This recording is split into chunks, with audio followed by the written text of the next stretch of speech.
right, my babes, we are back today with episode 3. I get so excited receiving all your questions daily. And let me tell you something, do not fret, because this wild bird has got both magic and motion. Okay, let's have some fun in the studio today. Let's have some conversations that make us laugh and maybe cry. We don't know. As usual, I'll be pulling your questions at random from our very special box. Yes, the box. And I'll be giving you my unlicensed, unprofessional, heartfelt, raw, unhinged, and hopefully spellbinding answers. I am your ever charming and passionate host, Pearl Ada. But don't let that distract you.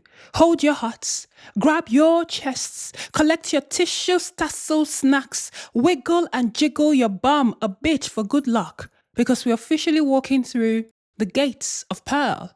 And for all you know, this might be a spell. This might be a spell. Before we pick our first question, let me tell you one thing that has been on my mind a lot recently, for like a week and a half right now. I got a comment on my channel recently, actually, the last video. Someone said, she reminds me of the crazy woman obsessed with Ariana from Wicked.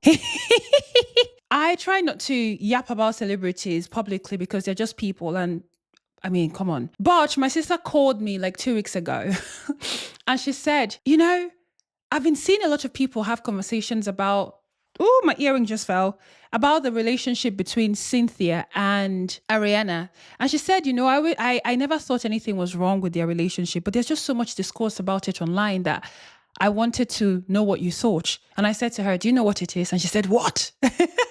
I said, it's the fact that we live in a society where people are so used to reserving themselves, their fullness, their oddities, their quirkiness, their weirdness for only romantic partners. If Cynthia and Ariana announced that they were in a romantic relationship, people might think, okay, that's an odd pairing for whatever reason, but they won't have this level of disgust and annoyance and weirdness about their relationship. Nobody would bat an eye. People might be like, okay, they're a bit too much, but they wouldn't bat an eye. The whole discourse around it is it can't be friendship, because people are so used to reserving touch and being lost in people in a way that is whimsical and beautiful for only romantic people. Y'all suck. Y'all fucking suck. Like, I don't know what else to say. Y'all suck balls. Oh my God. No one touches me. Yeah. Because you're waiting for only romantic people. Hold hands with your friends, kiss them, hug them, cry with them, rub them. Y'all be lonely as fuck because you don't do that. I'm trying to help your ministry here. I'm trying to sow seed into your ministries, your bodily ministries. Let's start sucking loneliness out, one valuing friendship at a time, because it's not everybody you can be that way with. But when you find somebody you can be your weird full self with, you better grab onto it and be weird. Oh, there's something really sinister. You mean friendship?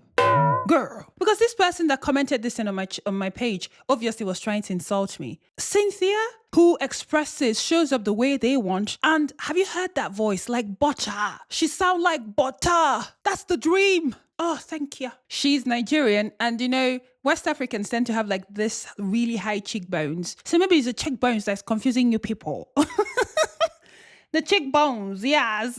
Take a look at the cheekbones. But you know, I find it such a nice compliment. I've said my own. This is from Milan. This is such a beautiful name, writing from Egypt. Hi, Pearl. I know you said no trauma dumping, so I'll keep it short. Thank you, baby. I am 29 years old. I and my sister, who is 23, grew up in a dysfunctional home. There was always yelling and my parents fighting. Girl.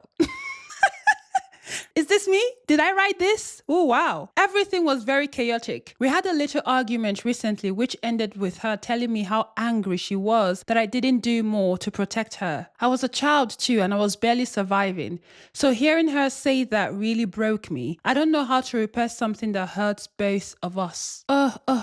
This is not your job. You doing it that's it. Someone is meant to build something in your honor, to thank you for even attempting it. You shouldn't have attempted it. It's not right that you attempted it. But the fact that you did, if anything is going to be said about it, it's people bowing down. Glory be. And I can say this because I'm the eldest daughter from an African home. So go figure. Remember that your sister now is also an adult. Her anger and her pain is misdirected. I know that the normal thing or the learned thing that you're doing is trying to take on the impact or trying to receive whatever blows she's taking. No, you have to relate to her as a person, as a fellow adult. Hey, my love, I know you're hurting, but it's not my job to protect you. It's your parents' job. And they failed. That is not my guilt to carry. So direct it where it belongs. I was there, so I'm here for you. Let's talk about it. But you see, when you start pushing blame on me, I refuse to take that on. Reminder that you're a person, not a keeper. I remember when I was, I think maybe 18-ish,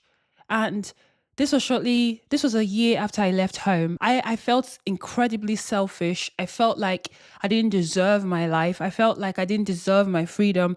I felt like I didn't deserve the mental space I was beginning to find. I just felt incredibly bad about existing without being in service to my siblings. I don't know what it was. I don't know what prompted it because I can't remember. It's been a really long time now. But my sister called me and we're having this conversation and she just said, "You're not anybody's mother." Oh, girl, you're not anybody's mother.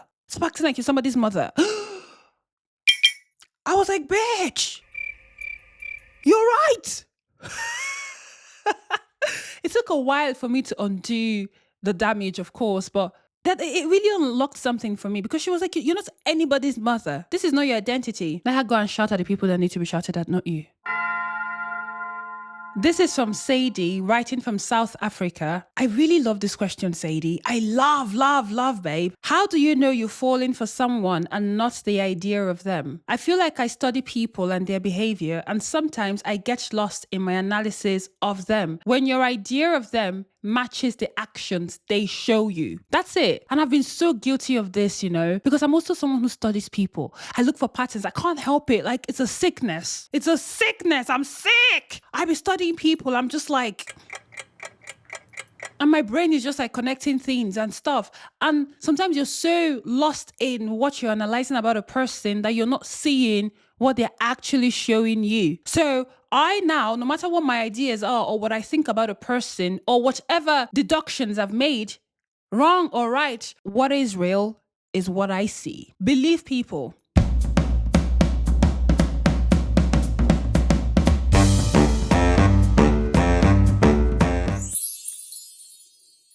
This is from Sis is writing from Dominican Republic. My BF compares everything I do to his ex. He doesn't do it maliciously, but he constantly brings up his ex. How do you know he doesn't do it maliciously?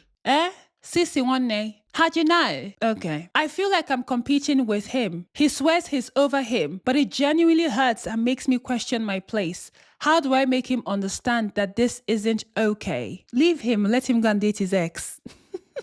Because it seems that the ex is already in the relationship. So you might as well stop third wheeling and then leave him and his ex's ghost to be together. There's no other answer. This is not your boyfriend. He's triangulating both of you for whatever reason. Because we could get into the nitty-gritty or the psychology of why they keep bringing up their ex, comparing everything you're doing. That means they want their ex and they're just managing you. Did I lie? Did I lie? Just leave them there. They seem to be in a relationship with a ghost. Unless you want to be in a throuple with a ghost. Leave them so they can be a couple. I wish you the best, Sissy. This is from Tandy, writing from South Africa. Hi, baby. What's a body insecurity you eventually realized wasn't even yours? It was just something society convinced you to worry about. Isn't it everything? Tandy, babe, isn't it everything? I was 17 and I did my first beauty pageant. And I remember I was walking in the classes, because they will do like training for you if you're doing a pageant, catwalk classes and training. And the teacher, the catwalk guru that was teaching us, he put a plastic bottle, like 1 liter bottle of water between my thighs and told me that's how much gap your thighs should have. I was already struggling with so much, and it just really messed up a lot of things. And I remember one day just thinking, this is crazy. So obviously I just ran away from that whole industry. I was like, I'm not doing this again because I don't want to have a complex. I already have so many things I'm trying to figure out. Like, I'm not about to add this to my list of struggles. Every years, somebody wakes up and creates a new insecurity for us. It's crazy. It's crazy. People try to turn literally your existence into a problem. Yeah. And I remember my mom used to tell me that like any hair that is in all back doesn't fit me. But actually, that's what that pageant did for me, because the lady who was styling my hair, she put my hair in a way where I had like a side parting that fell on my face. And I remember saying to her, I can't do a hairstyle like this. It doesn't suit my face. And this woman literally paused and turned me around and said, who told you that? And I went, my mom. And she went, what do you mean? No. Anything you do with your hair will suit you. Your face is beautiful. You are beautiful. Wow. I mean, I will take that pageant experience again just for that moment, because she really shifted something within me. Like having an older woman look at me and go, you're stunning. You're beautiful. Your hair is beautiful. However you decide to have it, it's beautiful. Yeah, because we're saying society, but sometimes it be like our own people, our own family. This is from Angel, writing from Nigeria. Hi, Angel. Advice to young ladies in their 20s who worry about the future, i.e. jobs, paychecks, marriage, freedom, family, and the rest. Be a selfish bitch. That's my only advice to any young woman. Women, most of us, 90% of us, I'm leaving 10% for the lucky people who grew up in well-balanced homes. But most of us were raised in patriarchal systems. Even when our parents are open, sometimes it still sneaks in. So you end up being raised to be a bit more agreeable, very self-deprecating, or a bit unsure, so you doubt yourself. You always think about other people. I need you to become a selfish motherfucker. Do whatever you need to do to get ahead. That's all you need to do. Focus on yourself, because there's so many women whose potentials have been curbed, who have not achieved or gotten to where they need to be because they are worrying about everyone else. Everyone else. Give up any idea of martyrdom. Just give up any idea of people considering you good or considering you great. Like, oh, she's such a sweet person. I'd rather be called a bitch while I'm achieving all my goals and dreams. Guess what? No matter how selfish you think you are, you're not as selfish as majority of men, because they are raised to center themselves. The only person I see is me, because I know that if I'm fine, then everything that's around me will flourish. Because who the fuck is family and who the fuck is the rest? This selfishness I advise you of will allow you to attain freedom. No woman who is a martyr, who sacrifices her well-being for her family, for her children, is a good example. At the end of her life, people will talk about themselves, not about her. It will be about all she did for them, but nobody will know who she is. Nobody will know what she likes. Nobody will know anything about her. It will be about how she did for me, for them, them, us. No one will talk about her as a person. Your goal is to be a person. It will shock you how well your life will work if you do that. Everything around you will flourish. Everything. As they say, good girl, not the pill. Ain't not a pill. It will not pay you, my baby. And especially in a country like this, it definitely will not pay you. Rochelle, Philippines. I've been conflicted for a long time. I want to pursue my dream of becoming a model, but I chose the safer path of graphic design. I enjoy graphic design, but deep down, I know I can aim bigger. What holds me back is my parents. They'll push me toward the safer option. It's also a financial issue. We are a middle-class family, and they expect me to help out. I believe I can still support them while pursuing modeling, but to them, it feels unrealistic and unstable. I'm stuck and don't know what to do. What should I choose? I can't tell you how detrimental some of these traditions or ways of being are to our well-being as young people who are trying to grow, especially in a world that has never been this bad. Have you seen the state of the world? It has never been this bad. It doesn't matter where you come from. There was a point where people could work a single job and be able to do this, buy a house, have 10 children. It might not be they might not have everything, but they'll still have a decent life. Right now, everybody has 20 jobs at every given time. Nobody's working one job. People that are working one job is either extremely highly paid or they're suffering. Everybody has multiple titles and multiple side hustles just to get by. The world has never been this hard, babe. It's not your duty to pay for anybody's life but yours. When you get your finances together, then what you do with your money is up to you. But while you're still building, do not make any decisions with other people in mind unless you have children. Do you have children, baby? No. And I'm not saying this as somebody who is Western and doesn't understand you. I'm saying this as somebody who has a background like yours. I know. But you have to be dogged about stuff like this. This is why I advise anybody, any young person who is trying to figure out their future, you need to become a mean person, a mean bitch. In reality, you're not mean. But from where we come from, you're going to be seen as selfish, mean, off. But that's the only way you can get ahead. If you want a stable future where at the age of 50, you don't have children who you're expecting to fund your life, you need to have boundaries. So that's number one. Number two, most societies are capitalist, if not all. So money does matter. You can be a model and a graphic designer. Nobody's just one thing. Most people you see, me, I have a law degree. I have a drama degree. I'm here on YouTube. I write. I do so many things. You don't have to pick and choose. There's so many models that they are flying to model on weekends, and in the week they're getting their degree in something aeronautic, something biology or aeronautical studies or something crazy. So open your mind to know that it is vast, because money is a real issue. Being a starving artist is not cute. It's just not. There's nothing cute about it, and it's not romantic either. There are so many models that are engineers. There are engineers that are models. There are race car drivers that are doctors. There are doctors that are actors. It's a real thing. So I can't tell you what to choose. So whatever you decide, make sure it is for you and fight for that dream. Fight for that choice. This is your life and you have to live it like it is. Yours and yours alone. Good luck, Rochelle.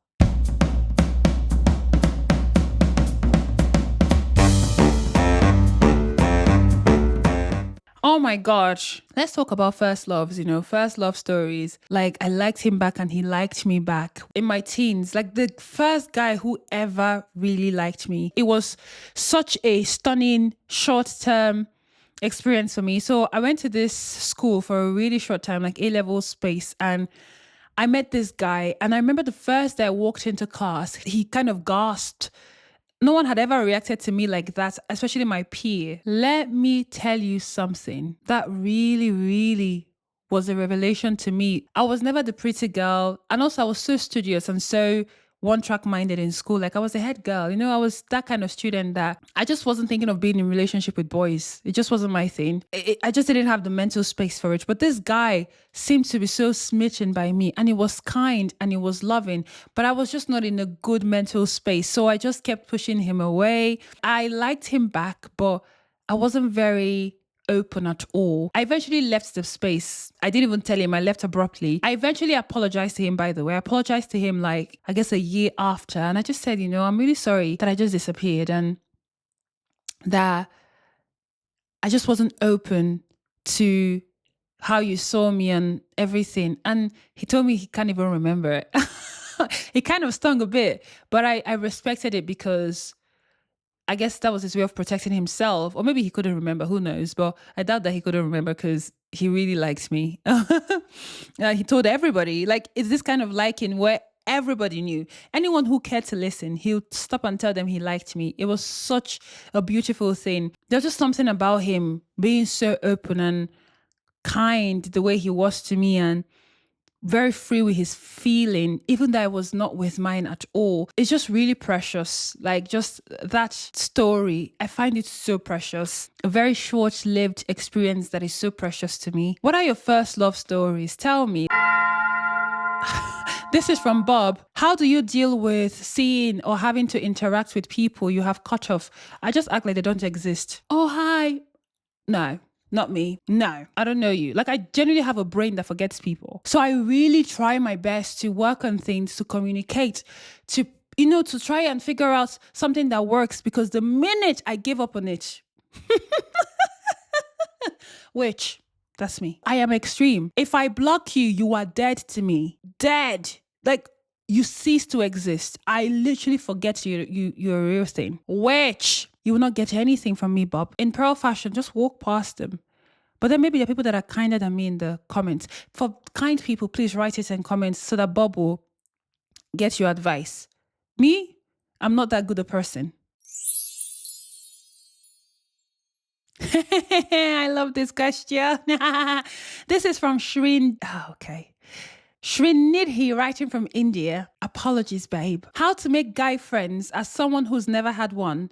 Talking to guys feels so alien to me, babe. Just treat them as people and you'll be fine. But I think that's the thing of you really have to decenter men as romantic pinnacles, where it's like, oh, I don't know if this guy is looking at me. Because the truth is, some of us don't even like the guys that we're adjusting ourselves for. We just want to be wanted by men. Really, that's the thing. Guy friends are just human friends. And, the dynamic sometimes is weird, especially if there's a lot of guys who don't know how to be friends with girls too. They think every girl has to either be a romantic interest or nothing. So you have to navigate that. But even if you're confused, stay the course. This is a person. I don't see them like that. I'm fighting against the indoctrination of assuming that men must be romantically involved with me. Treat them like people, and you make men friends or guy friends who act like people. Ooh, child.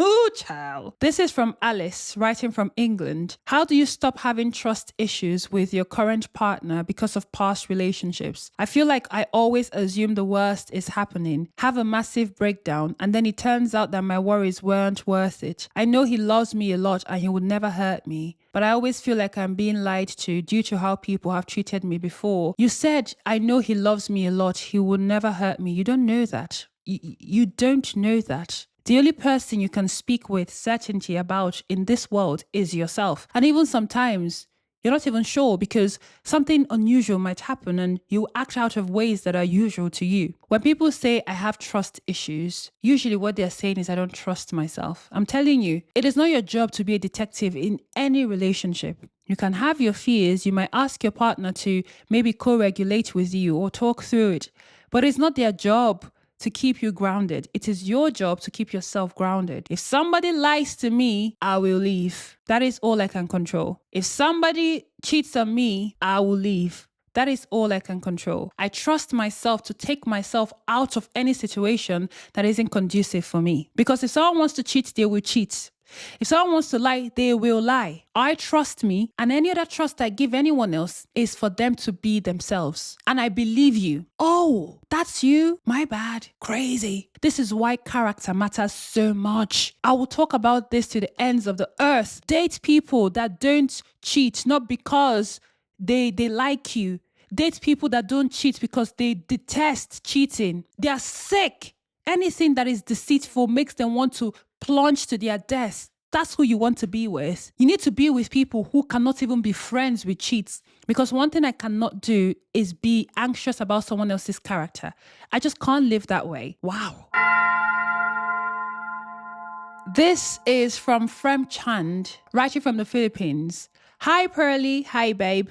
I would love to genuinely ask you, what is your take on the quote, we accept the love we think we deserve? How to explain this? Everybody has whatever has been modeled to them as love. Some of them believe it, some of them go against it. But if you ask 100 people about love, they will tell you 100 different things. Now, I don't have to judge your way of loving as not loving enough, but I can decide that your way of loving doesn't fill my cup. I know that's the best you can do. For you, that is you giving your 100%. But because this is how I see love, this is the love I desire, this is the love I want, this is the love I can give myself, and the love that I expect from the people who love me, it doesn't matter what you're giving me, that is not the love I deserve. So I believe that statement to be true, but I don't think people attract the love they deserve. I think people attract all sorts of love, all types of people, fine. But what we accept is definitely what we believe we deserve, what we believe we can attain. I don't accept anything less than my standards because I really believe that I deserve the world and more. I'm going to shake this box because shake, shake, shake. Shake the box. Shake the box. Shake the box. Okay. Let's dig in. This is from Selma, writing from Tunisia. I often see content encouraging people to be their authentic selves, to embrace their quirks, uniqueness, and passions. But what if I just don't feel that way? What if I am simply bland or boring? I don't have any strong interests that feel like hobbies, and I can't point to a real passion. It sometimes feels like my life lacks character or anything that makes me distinctly me. Do you think it's something I should simply accept, that I'm a more plain person, or is there something I can do to change that? What makes you distinctly you is just you existing. By virtue of nature, you are different because I am not you. I know that we live in a world where freedom has been given a face. Freedom has been given a look. Freedom has been given an aesthetic. But you know what? Freedom doesn't have a look, doesn't have a face, doesn't have an aesthetic. Freedom isn't colored hair, 27 million piercings, 80 million tattoos, or, rings, and I don't know. Freedom can be a plain tee, plain jeans, slippers, plain hair, plain nails, and that is fine, and that is just as good. Freedom is you genuinely existing in a way that is meaningful to you. What is a real passion? Who defines what is unique? Everybody functions best as themselves. Relax. There's nothing wrong with being plain. Don't buy into the idea that authenticity has a look or a specific expression.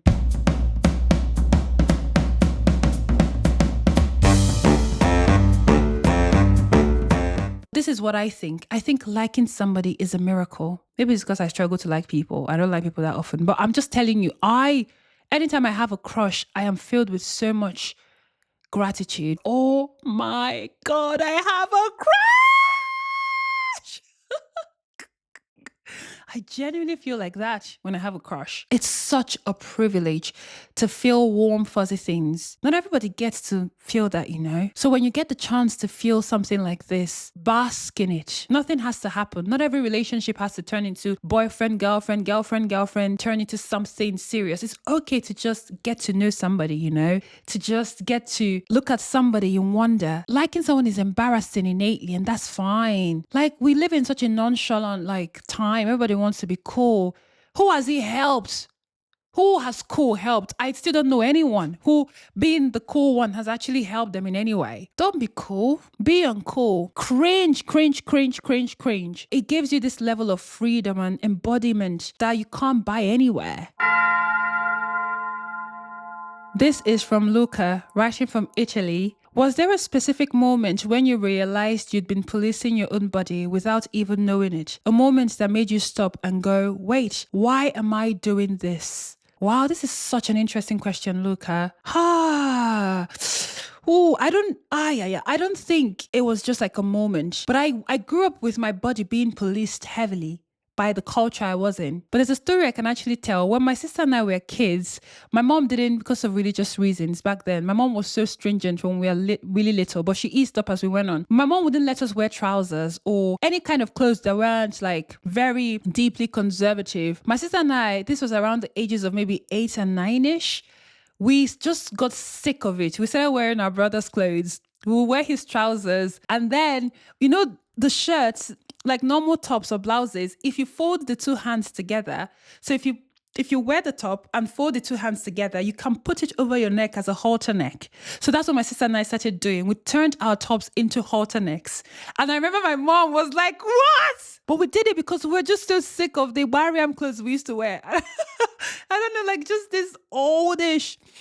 Some of the gowns were cute, yeah. Like when we were kids, them ball gowns are cute. But we started getting to the age of wanted to express ourselves, and we just had all these really baby looking clothes, and we're young ladies trying to grow. We're trying to express ourselves. My mommy wasn't having it, but then I don't even know what happened, but my mom eased up. I don't know how, what. Maybe we kind of forced her into it, where she just eased up, and we eventually started wearing trousers and eventually just started owning the way we dressed. Oh, the bra thing, burning my bras. Definitely, that was a moment for me because I hate these things. Oh my God. There are a few things I hate as much as I hate bras. Completely and utterly. So when I went to secondary school, of course, you must wear bras. And my mommy was obsessed with my boobs because they're so small. I don't have any. So she's like, oh my God, she was trying to pad me up, get me bras and hoping that, my boobs will grow. and it just didn't grow. And I would have like these big caked up bras that would literally, as I'm walking, sometimes they would go over my chest because they were so big. They were not fitting because there's nothing to hold. I felt like I was being choked every time I wore a bra. So I was just counting down to graduation. Like, more than getting my secondary school degree, not wearing bras was one of the things I was looking forward to. So the minute I finished secondary school, I parked the motherfuckers and I set them on fire. That's something I definitely reclaimed. Because it's like, people are like, oh, your nipples. Don't you have nipples too? Let the games begin. Don't you have nipples too? Why am I bothering you? Oh, women is different. No, you sexualize me. That's the issue. Because I don't know what's the difference between my nipples and yours. They're both nipples. Okay, I thought so. But thank you so much for this question, Luca. I love it. Thank you.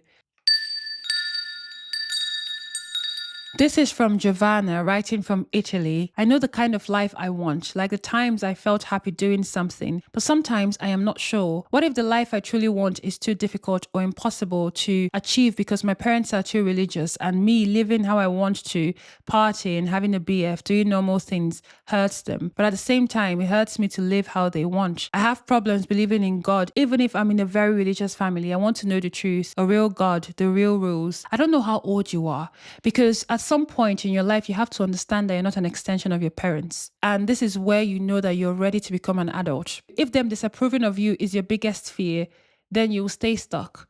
If you not living the life you want, not being able to express, not being able to expose yourself, to decide who you want to be is your biggest fear, then their disappointment will become secondary. They might hurt, they might be disappointed, but they will deal with it. The adult body can hold disappointment. They will survive. Now, when it comes to the whole thing of, I want to know the real God, the real truth, God doesn't belong to anybody. Outside the religious context, people have always found ways to connect to source, to connect to divinity. The kind of person I am, I can't be who I am without a belief in magic, in divinity, beauty and greater, and in whimsy, seeing beyond just what the eyes see. I feel in ways that I consider spiritual, and I hear in ways that I consider so deep that I can't explain them with words, so they're not logical. That's why I am very, very wary of groups that believe that they own the image of God. They tell you that their God is the God, and if it's not their God, then you're wrong. And I grew up in something like that. I was raised Christian, deeply Christian. I was one of the few Christians on earth who have read the Bible in its entirety. And I say this because it's true. Most Christians haven't read the Bible. I have. Officially, I left religion around 5 years ago. I wrote something about it actually, so I'll share it with you. So this is a short piece titled, God Doesn't Belong to Anybody. I have a feeling, correct me if I am wrong, that every time someone asks, do you believe in God? They really mean, do you share my religion?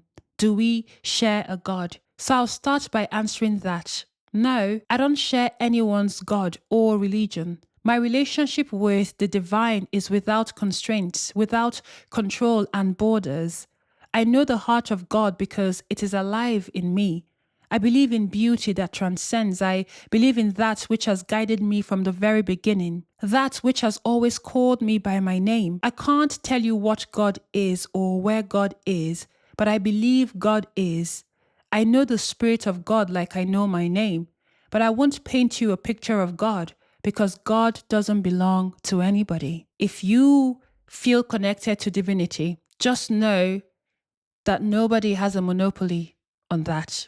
Nobody. And you should be very, very afraid of people who think they do, because they're really the worst, because they create this asinine, sick, small, very small image of God or the idea of God. And they wield it as a weapon. And we see the effects of that wielding everywhere. I don't believe in a man in the sky. No, can't do that, because the fuck. And I don't think religion is completely terrible. Religion offers community. I used to preach in church and shit. I used to run the youth group. So I've been in this shit. I know. So I don't know what religion your people are. You don't have to have a relationship with the divine in a way that is so bullish and mean and contaminated. One of the things that made me leave religion is that I decided that I can't be in a relationship with a God I'm better than. I can't be in a relationship with a divine being that I seem to be a better being than. But then I knew that that was a created version of divinity built for whatever reasons, control of women, stealing lands, conquering, capitalism. There's so many reasons when you trace a lot of religions that the reason why they exist. But one thing that humans have always had a connection to is divinity in whatever ways they figured it out. I can't tell you the truth. I can't tell you the real rules, but I can tell you this. Whatever you decide, however you decide to relate to the divine, remember that God does not belong to anybody. Dethrone your parents, dethrone them. They seem to be on this massive, massive throne, and that's why you can't breathe. So bring them down and remember that they are people. It will be painful and it will be unpleasant and you'll have fights. How do you think my parents feel? Have you thought about it? My parents are terrified, horrified actually in some cases, but that's not my problem. Everybody has their own story. I just refuse to allow someone mar mine or control mine or decide how mine goes. Part of being a good parent is raising a person and letting them be. If you want to control someone's outcome, then you suck.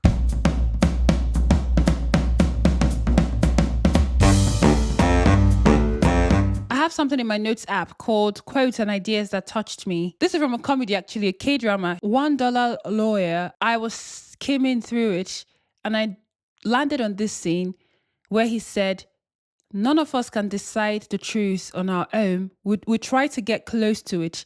I think this time I got closer to it than you. And I remember just being like, oh, because people argue about objective truths, is there something like an objective truth or is it always subjective? And some people will say, well, there's an objective truth and then there's subjective interpretations of that truth.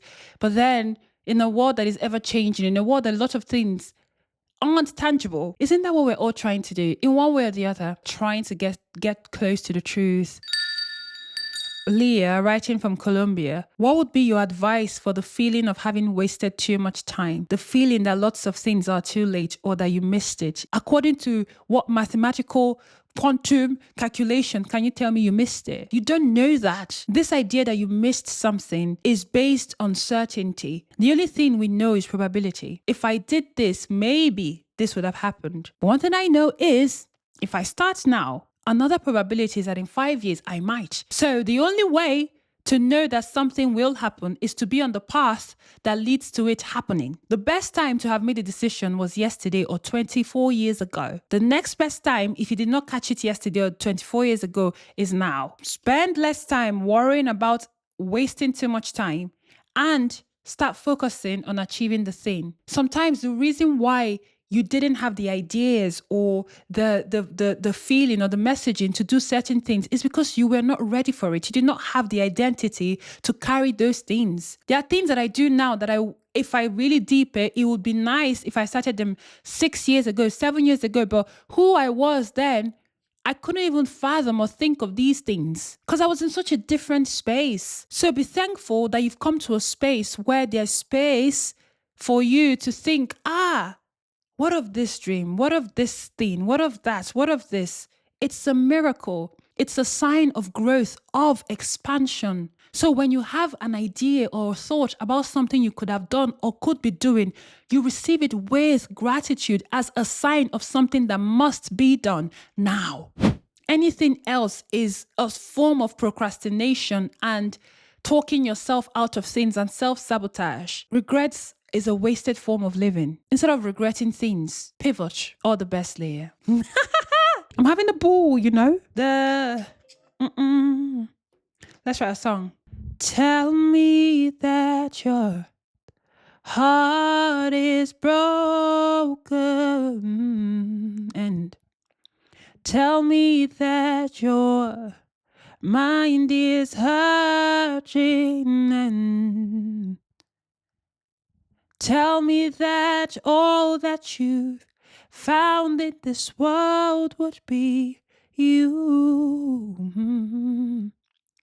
I see you in the words that you say. I see you In the stories you tell, I see you. All right, my loves. And with that, the gates of Pearl gently come to a close for today. Whatever you heard, whatever landed, whatever spell may or may not have been cast, let it simmer, let it sparkle, let it do what it gotta do. And if you want to submit your own questions for the upcoming episodes, and I know that you do, of course you do, the link is in the description box wherever you are watching or listening. I am your host, Pearl Ada, and this has been This Might Be a Spell. This might be a spell.